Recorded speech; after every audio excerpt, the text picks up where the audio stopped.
Fernando faz as contas. A conclusão é óbvia, não vai dar até o fim do mês, não vai dar.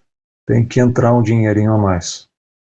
Mas tem hora que só calcular não resolve nada e é preciso dar uma caminhada. No caminho de sempre tem um homem no chão. Mais um, apenas mais um, é o primeiro pensamento. Mais um. Ele não parece machucado.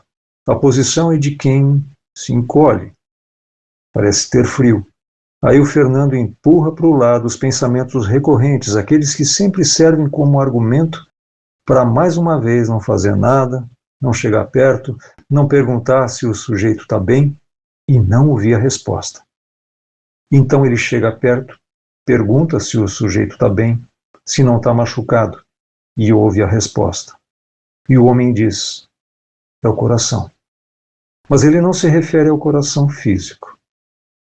Sem resposta, sem saber dizer coisa melhor, então Fernando diz: tu vai te erguer.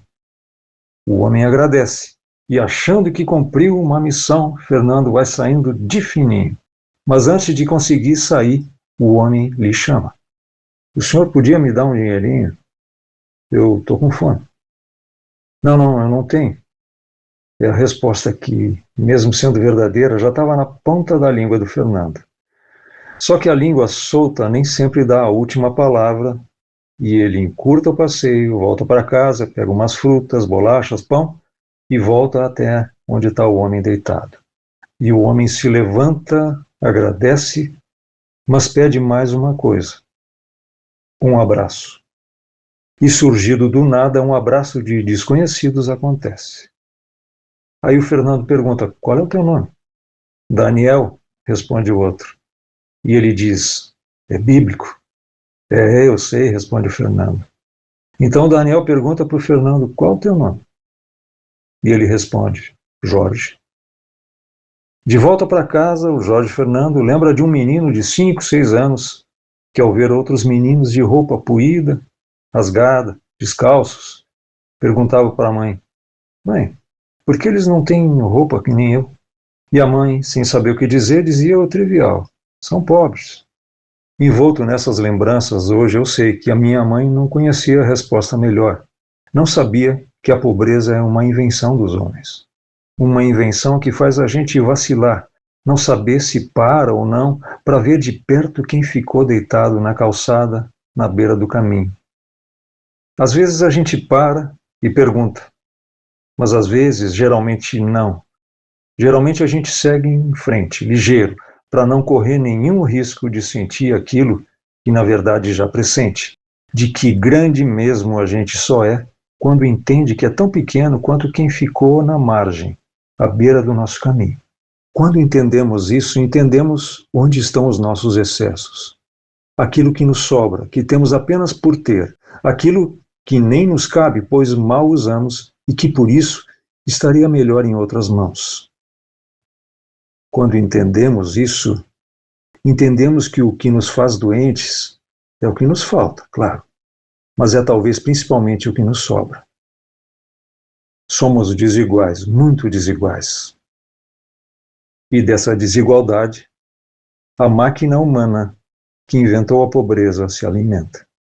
Para seguir em frente, sem abrir mão das coisas que nos são absolutamente dispensáveis, estamos enfiando o pé no acelerador e aumentando uma espécie de dívida que o Jorge Fernando, lá no início desse conto, não estava entendendo. Que as dívidas, sim, podem ser individuais, e essas doem, machucam, nos ameaçam no final de cada mês, quando vivemos no limite, pagando as contas do que é essencial. Mas que há um outro tipo de dívida, bem diferente, porque essa é coletiva, e ela é contabilizada ao contrário, porque quem mais deve é aquele que mais tem. Por uma singela razão, que é o vício de ter e querer ter mais, e no dia seguinte mais e mais um pouco.